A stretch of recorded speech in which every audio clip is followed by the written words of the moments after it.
I just want to share an insight that I had recently. I read a book by Dr. Michio Kaku called Hyperspace, and he gives a great theory.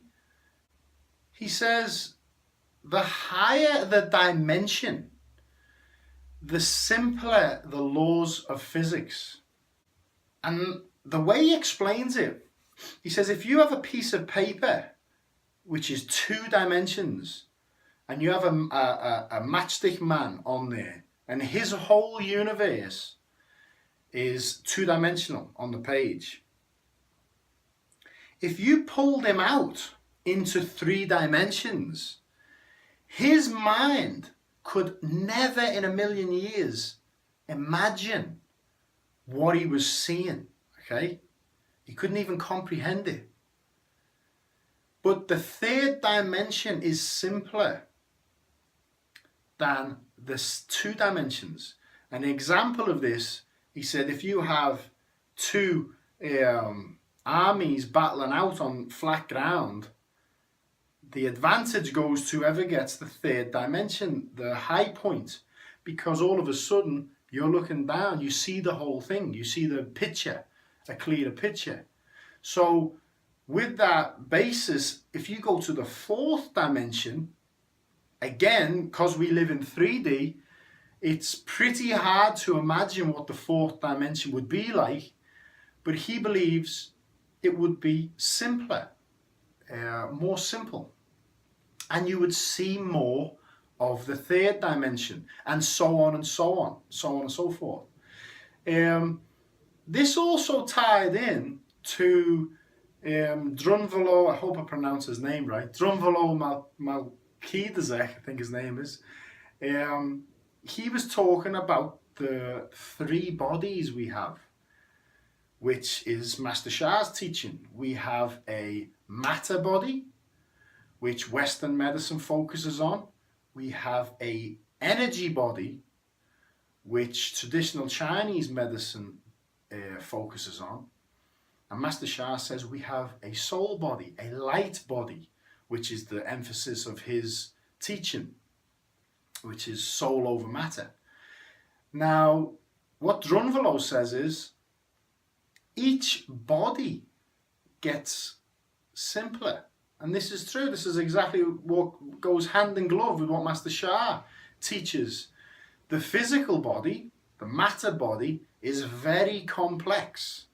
And when you look at Western medicine, it's incredibly complicated.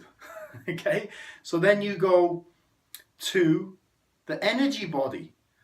It's still complex, but it's definitely more simple than the matter body. For example, the essence of traditional Chinese medicine is if qi flows, one is healthy. If qi is blocked, one is sick. That's pretty simple to me. So the next stage is the light body, okay? The soul. And the soul is simpler again. Soul blockages is negative karma, a record of good services or bad services. And this was just an insight. This was just purely an insight on how different people are explaining the same thing, because it gives us a bit more of a, well, it gives me a bit more of a insight into the layers of heaven, okay? The layers of higher beings. Okay, there might be some in the 4th dimension. Then there's different layers. Then you have the divine realm, okay? You can see why the divine is the divine, because he obviously sees more, okay? And I love the analogy of, it's sort of, I've sort of morphed a little bit of mine and a little bit of Michio Kaku's story. If you look at a fish in a pond, and his whole universe is that pond, he has no idea what's outside the pond. If one night he just flew and jumped out of the pond and onto the side, he would think, what's this place? For a start, they don't live in water. They breathe differently. I mean, look at the sky, how big it is. Look, he couldn't imagine what he's seeing. Now, if he saw a human being was just walking past, saw a fish on the floor, picked him up and put him back in the pond, to him, he's just experienced a miracle. Some being that he had no idea what was, who lives in a completely different reality, has just saved his life. But to the human being walking past, he just saw a fish on the floor and helped him.